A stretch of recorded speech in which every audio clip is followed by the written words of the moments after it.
Olá, começa agora Verso Paulista. O programa é uma realização da Associação Paulista Viva, uma organização da sociedade civil de interesse público e sem fins lucrativos, que atua pela melhoria da qualidade de vida, preservação, segurança urbana e valorização da região da Avenida Paulista. Nós vamos trazer reflexões e histórias de convidados que falarão sobre as suas experiências com a avenida. Hoje eu vou entrevistar o comandante da Academia de Polícia Militar do Barro Branco, Coronel Reinaldo Simões Rossi. É um prazer recebê-lo, Coronel. O prazer é meu e espero atender às expectativas dos seus telespectadores. Bom, nós poderíamos começar falando um pouquinho sobre o efetivo da Polícia Militar do Estado de São Paulo. O senhor tem os números para nos fornecer? A Polícia Militar de São Paulo hoje ela possui 94 mil homens, em média, e ela atua em todos os municípios do Estado de São Paulo. Não só essa atuação ela é extensiva a todos os municípios, mas ela, através de um conjunto de programas de policiamento e de um aparato logístico, da área de informações, da área de tecnologia, ela tenta entregar para cada rincão do Estado de São Paulo a modalidade de policiamento, a estrutura de policiamento mais adequada às demandas das comunidades locais. Bom, hoje o senhor está na Academia do Barro Branco, mas antes o senhor exerceu outras funções e uma delas foi justamente como comandante do policiamento da área do centro aqui da cidade de São Paulo. E realmente pegou uma fase onde nós tivemos no ano passado, em 2013, as manifestações. Gostaria que o senhor abordasse um pouquinho sobre essa sua experiência profissional. Eu acho que, primeiro, o sucesso de qualquer evento é um sucesso coletivo. Eu precisaria atribuir a condição que a Polícia Militar teve para dar as respostas necessárias a cada momento das manifestações de junho, a um esforço de todos os policiais que estiveram envolvidos. Eu era apenas um maestro desses policiais. Há uma grande parcela da população que almejava por mudanças e procurava levar essas mudanças de forma sóbria, de forma equilibrada para as ruas, preservando o patrimônio público, preservando o patrimônio privado. E, acima de tudo, é que o sucesso sendo alcançado, o tema final é o tema que se leva às ruas, e não a discussão sobre eventuais conflitos entre forças policiais e parcela de manifestantes que não tinham como fim levar esse tema, mas só produzir danos. Porque, inclusive, o senhor foi agredido numa dessas manifestações, né, Coronel? Sim, sim. Eu fui um dos... À época, hoje, o centro se encontra sob o comando do Coronel Celso Luiz, mas à época da minha agressão, eu compus um grupo de quase 70 policiais militares que já tinham sido vitimados nos embates com alguns dos transgressores aí que foram às ruas em 2013. E o senhor, naquele momento, foi um momento bastante tenso, né? O senhor pediu para que a sua corporação ela não perdesse a cabeça, foi isso mesmo? Sim, e eu acho que, na verdade, isso não foi uma iniciativa minha. É um posicionamento institucional. É preciso ficar claro que, salvo engano da minha parte, no ano de 2013 apenas, nós tivemos mais de 500 manifestações e eventos na cidade de São Paulo. Eu pressuponho que entre 40 e 50, infelizmente, terminaram com algum tipo de conflito e embate entre forças policiais e parcela dos manifestantes. Uma parcela mínima, acho que isso precisa ficar muito claro. Isso denota que não há um posicionamento institucional de impedir o livre direito de manifestação. Pelo contrário, numa manifestação, nós trabalhamos com 3 públicos. A pessoa que quer levar o tema às ruas, a pessoa que às vezes se opõe àquele tema, então nós também temos que garantir esse direito de oposição. Claro, a segurança também. E mais do que isso, uma terceira fração que às vezes não quer discutir aquele tema ou se opor a ele, mas quer que o seu direito de ir e vir seja mantido. Claro, transitar, ainda mais quando a gente fala na Avenida Paulista, né? Exatamente. Onde nós temos aí em torno de mais ou menos 1,5 milhão de pessoas que circulam diariamente pela nossa avenida, né? Exatamente. Então, esses números de embates são números muito pequenos, o que mostram que, na verdade, quando todos os atores estão imbuídos, que a manifestação seja bem sucedida, ela acaba sendo. Mas há uma necessidade de união de propósitos. Agora, qual que é a experiência que o senhor, coronel, tirou, já que a gente fala da região do centro, nós temos, inclusive, na Avenida Paulista, diversos eventos, né? Acho que o grande desafio para aquelas pessoas que trabalham no centro, ou moram no centro, é despertar naquela população flutuante o sentimento de pertencimento. Claro. Me parece que o centro, às vezes, ele acaba sendo vítima de uma parcela de pessoas que o encaram como um simples local de trabalho. E isso inviabiliza que essas pessoas também façam parte dessa necessidade de colaborarem para que o centro de São Paulo seja e possa representar toda a grandiosidade que ele tem. Então, acho que o desafio e programas como esse servem justamente para mostrar que as pessoas, elas tenham essa sensação que o centro também lhes pertence. Bom, vamos falar um pouquinho então agora sobre a Academia do Barro Branco, né? Queria que você falasse dessa parte. Na verdade, a academia é apenas um dos braços quando a gente fala na formação de policiais. Explica um pouquinho pra gente como é que funciona, coronel. Bom, a diversidade da PM, por dispositivo constitucional, obriga que ela trabalhe em diversos estratos. Acho que precisa ficar muito claro que quando eu falo em polícia militar, eu estou falando no policiamento cotidiano, que é esse acessível através do 190, nos policiamentos de reforço, que são as frações de força tática, as frações de choque, cavalaria, nos policiamentos de trânsito, no corpo de bombeiros, na rodoviária, na proteção dos nossos mananciais, das nossas florestas através do policiamento ambiental, além de o suporte de aeronaves, barcos. Então, a infraestrutura logística, tecnológica e de gestão da Polícia Militar é muito grande. Isso obriga que a PM possua, e isso não é de hoje, para ter ideia, a Polícia Militar recebeu em 1906 a primeira missão francesa, que teve como papel principal reorganizar seus quadros, reorganizar sua estratégia de atuação e atuar firmemente na área de formação. Então a formação, o aperfeiçoamento, a habilitação profissional, além de serem parte da estética de qualquer instituição policial militar como a nossa, elas sempre foram uma preocupação institucional. A polícia hoje, por dispositivo da Lei de Diretrizes e Bases, ela tem uma estrutura própria de formação. De formação. Isso. Então, os nossos primeiros quadros participam de um curso superior de formação, que eles são técnicos em polícia, são formados em 2 anos, dos quais um ano é um período de estágio probatório. Vencida essa fase, nós temos aí cursos intermediários no nível de praça, que são os tecnólogos, também são cursos aí em média de 8 meses, para que o policial, o nosso sargento, possa coordenar e executar as frações de trabalho policial da maneira mais adequada. E no âmbito do oficialato, a Academia de Polícia Militar, ela agrega todos os estágios de formação, aperfeiçoamento e habilitação dos nossos oficiais. Salvo alguns cursos de especialização que aí são realizados em unidades que detêm o conhecimento científico. Certo. E especificamente em relação à Academia do Barro Branco? Bom, a Academia do Barro Branco ela tem vários cursos. O primeiro curso é o Bacharelado em Ciências Policiais de Segurança. Ela é destinado para homens e mulheres até 26 anos, ou policiais militares em geral, que possuam um ensino médio e participem de um concurso no qual conta com 6 fases. 6 fases. Então, para a pessoa ingressar na academia, ela precisa passar por 6 fases. No caso do bacharelado, sim. E quais são elas, coronel? Bom, o primeiro é o intelectual, aí nós temos os últimos números, nós estamos inclusive com ele acontecendo agora. Na fase intelectual, uma relação aí de 50 a 60 candidatos vagos.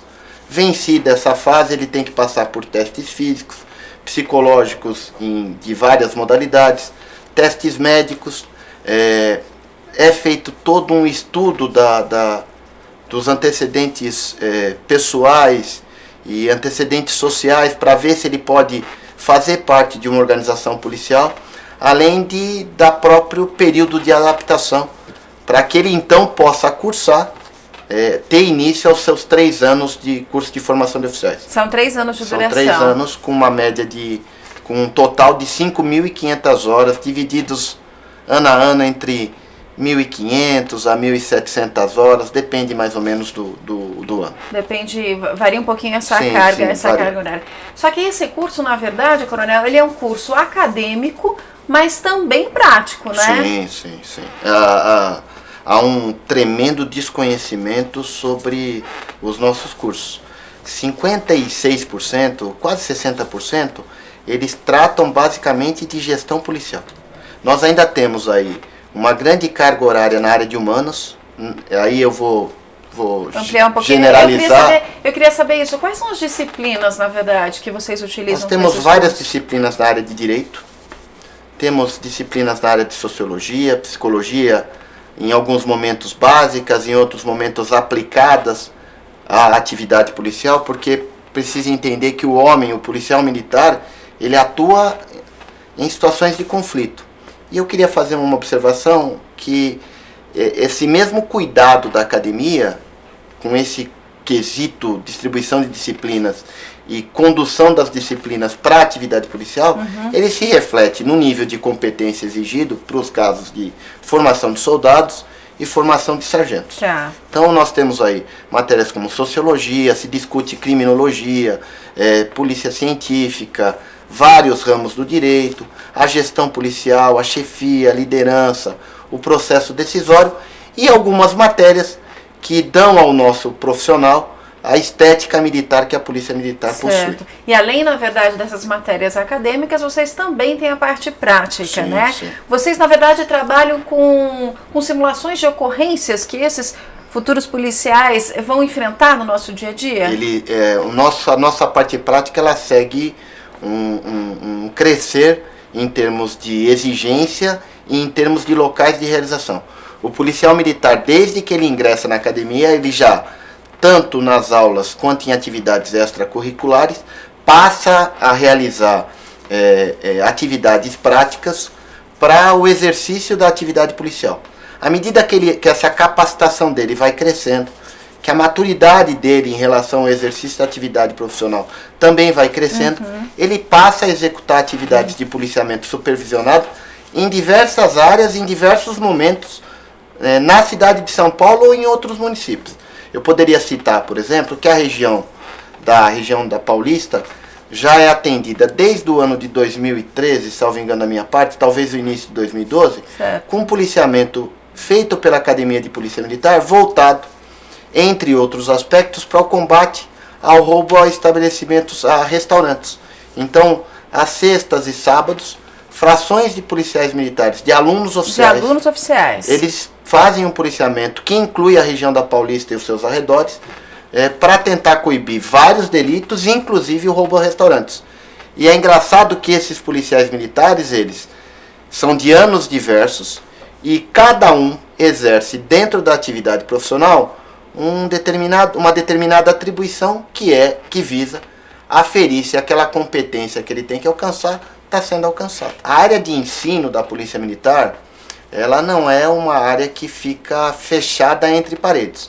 À medida que o aluno vai adquirindo as suas competências, ele, além das simulações que são próprias e curriculares, ele passa a exercer atividades externas para fixar o conhecimento teórico ao conhecimento prático. No nosso caso, por exemplo, a partir do primeiro ano, na academia, os cadetes já começam a realizar algumas atividades externas. E no segundo e terceiro ano também. No caso do soldado, ele tem 6 meses, que é um curso básico em que as simulações, os exercícios são internos, mas a partir do segundo semestre da sua formação, que é o curso específico, ele também, como complementação à formação dele, ele realiza atividades práticas. Eu posso citar, por exemplo, que a Paulista, assim como algumas regiões aqui do centro de São Paulo, recebem policiais militares, soldados em formação, tanto aqui que estão em formação no comando da área centro, sob o comando do Coronel Celso, como frações de soldados de outras áreas que vêm desenvolver operações junto à Nova Luz, reforços em determinados eventos. Então, a atividade escolar, ela colabora e ela está intrinsecamente ligada com a atividade operacional. E a partir do momento que esse aluno ele se forma, quais são as atividades que ele está apto a exercer? Bom, no bacharelado em ciências policiais, ele vai exercer as funções de gestão de polícia militar. Então ele vai trabalhar efetivamente na rua, e as parcelas de efetivo com os quais ele vai lidar vai depender do posto que ele tiver. A polícia militar, ela tem a formação, ele se forma como aspirante. Hoje ele vai para algumas unidades ainda para sedimentar esse conhecimento, promovido a segundo tenente, ele é classificado em batalhões de policiamento, o 90, e passa a exercitar esse papel. Mas à medida que ele vai ascendendo na carreira, vai amadurecendo, ele pode trabalhar em qualquer extrato. Policiamento ambiental, bombeiro, trânsito. E aí ele faz, na verdade, alguns cursos específicos dependendo da área que ele vai atuar. Existem não só para o policiamento, que também exige cursos específicos, mas para outras áreas existem cursos que o habilitam àquela nova competência que ele tem que adquirir.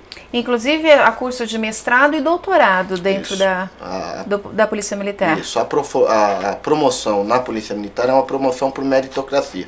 Ela leva em conta o tempo e o merecimento, mas ela impõe ao oficial para que ele passe por determinados estágios de aprendizado, inclusive. Então, o nosso capitão, para ser levado ao primeiro posto de oficial superior, que é o posto de major, ele precisa fazer um mestrado profissional. E o nosso coronel de polícia, hoje são 60 coronéis, para que ele seja promovido a tal posto, uma das condições, entre tantas, ele precisa ter o doutorado profissional. E a Academia do Barro Branco, ela forma quantos oficiais anualmente, o coronel? Ela não tem uma média, depende muito do nosso turnover, de demandas que surgem, mas eu diria que a partir do ano que vem, nós teremos aí uma média de 200 homens formados. Hoje, em torno de 140 é uma previsão. Para novembro de 2014, nós teremos aí 134 alunos oficiais que serão promovidos a aspirante oficial. Bom, a gente está falando bastante aqui sobre segurança, sobre escola, um pouquinho também sobre educação, né? E agora a gente vai falar sobre a campanha Eu Posso e Vou Fazer Mais por um Trânsito Seguro na região da Avenida Paulista. O objetivo é discutir uma convivência pacífica entre pedestres, motoristas, motociclistas e também ciclistas. Até abril de 2015 serão promovidas ações sintonizadas com o movimento Maio Amarelo. O movimento ele chama a atenção da sociedade para um trânsito mais humano e responsável. A iniciativa é da Associação Paulista Viva, do Rotary Clube São Paulo Avenida Paulista, do Observatório Nacional de Segurança Viária e da OAB Seção de São Paulo. Foi adotada uma agenda positiva onde cada mês será debatido um tema. Em outubro, o assunto é o transporte seguro de crianças. Transporte de crianças. Hoje vamos conversar sobre um item muito importante de segurança: o transporte das crianças nos carros. A condução de um veículo requer atenção e cuidado. O cinto de segurança é nosso aliado e nos protege em até 70% de lesões graves e até da morte. E para as crianças, você sabe qual é a proteção que não pode faltar? Vamos conhecê-las. Você já sabe que tudo que está dentro de um veículo deve estar preso. Malas, ferramentas, caixas e grandes objetos devem ser transportadas no porta-malas. Já os pequenos volumes, como bolsas, notebooks, pequenas compras, devem ser sempre acomodados no assoalho do carro, nunca nos bancos. Os animais também têm seus respectivos equipamentos de proteção, como cadeirinhas, cintos especiais ou caixas. Agora vamos conhecer quais equipamentos protegem nossas crianças. Desde a gravidez, os pais já devem se preocupar com o transporte do bebê que vai nascer. A futura mamãe deve estar atenta ao colocar o cinto de segurança ainda grávida. Ele deve ser posicionado bem abaixo da barriga. Só assim ele protege mãe e filho. Ao sair da maternidade, o recém-nascido deve ser colocado no bebê conforto e ser preso a este pelo cinto do mesmo. Nunca ser transportado no colo da mãe dentro do veículo. Até 13 quilos ou aproximadamente 1 ano, o bebê deverá usar esse equipamento de proteção. Cada marca traz as instruções de como instalar, mas o que diferencia o bebê conforto dos outros equipamentos é que ele vai ser colocado de costas para os bancos da frente do carro. Consulte o manual do fabricante para instalar corretamente o bebê conforto sempre no banco de trás do carro. Depois que completar 1 ano ou chegar a 13 quilos, o bebê deve ser transportado na cadeirinha de segurança. Ela deve ser instalada também no banco de trás, porém no sentido do fluxo de veículos. A cadeirinha deve ser usada até por volta dos 4 anos ou a criança ter 18 quilos. É bom lembrar que a cadeirinha de segurança é projetada para sustentar a criança nos pontos mais resistentes de seu corpo, de modo que os impactos causem o menor número de ferimentos internos possível. A partir dos 18 quilos, a criança já pode sair da cadeirinha e começar a usar o assento de elevação ou booster, usando o cinto de segurança do veículo. Depois dos 7 anos e meio ou com 1,45 m, ou seja, quando ela alcançar o assoalho do carro com os 2 pés inteiros, ela pode deixar o assento e usar somente o cinto de segurança. Somente a partir dos 10 anos é que a criança poderá usar o banco da frente do veículo. Até lá, crianças sempre no banco de trás. Para proteger ainda mais nossas crianças, existe também o ISOFIX, que é um sistema universal de fixação de cadeirinhas e bem seguro. É um sistema que prende os equipamentos de proteção para crianças. Porém, no Brasil, ele ainda não é certificado pelo Inmetro. O ISOFIX é utilizado por diversas montadoras, especialmente na Europa e Estados Unidos. No Brasil, alguns carros importados oferecem esse tipo de segurança aos consumidores. O sistema ISOFIX diminui o risco de má instalação desses equipamentos de proteção e permite uma melhor fixação entre a cadeirinha e a carroçaria do veículo, proporcionando ainda mais segurança para as crianças. Nos veículos que não possuem banco traseiro, a legislação brasileira permite o transporte de crianças no banco dianteiro, utilizando os equipamentos de segurança compatíveis com a idade e o peso da criança. Caso a quantidade de crianças com idade inferior a 10 anos exceder a capacidade de lotação do veículo, é permitido que a criança com maior estatura vá para o banco dianteiro, desde que utilize o equipamento correto. Além do uso correto dos equipamentos de proteção, são necessários outros cuidados com as crianças. Nunca transportá-las dentro do porta-malas. Nunca transportá-las de pé dentro do veículo. Nunca transportá-las no colo, com ou sem cinto. Verifique se as portas do carro estejam corretamente trancadas. Verifique e utilize a trava para crianças nas portas traseiras dos veículos. Essas foram apenas algumas dicas para transportar os bebês e as crianças de forma tranquila e segura. Esteja sempre atento. O Observatório Nacional de Segurança Viária deseja a todos uma viagem segura.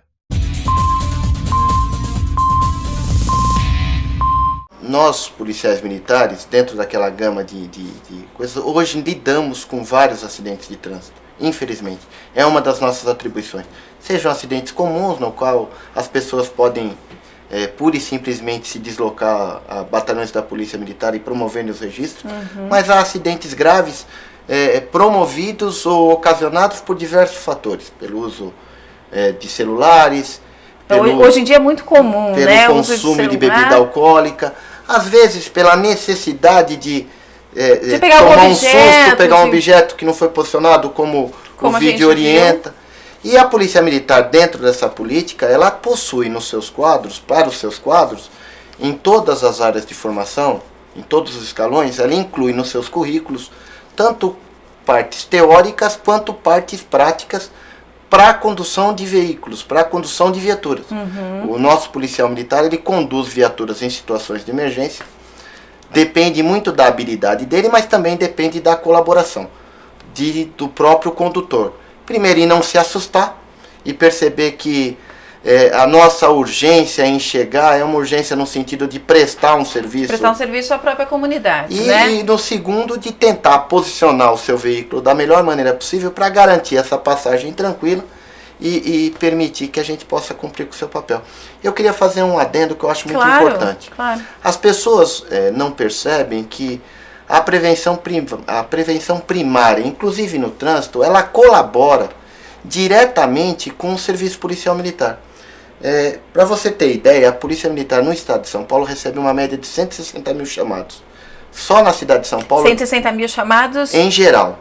A gente está falando do quê? Nós estamos falando dia. 16 mil chamados por dia só na cidade de São Paulo. Nossa. Nós vamos lidar com números aí na casa de quase 40 milhões de chamados num ano Ou seja, é como se todo o estado de São Paulo tivesse ao menos uma vez ligado. Uma ligação para a polícia. E muitas dessas ligações são de fatos que poderiam ter uma resolução por parte dos próprios envolvidos, ou que, se nós tivéssemos aí pequenas atitudes de prevenção, permitiriam que o próprio policial militar tivesse expandido o seu turno de serviço para focar no combate a determinados delitos. Então, a própria prevenção primária com os acidentes de trânsito, nós vamos ver viaturas lá que vão ter que fechar, sinalizar, colabora.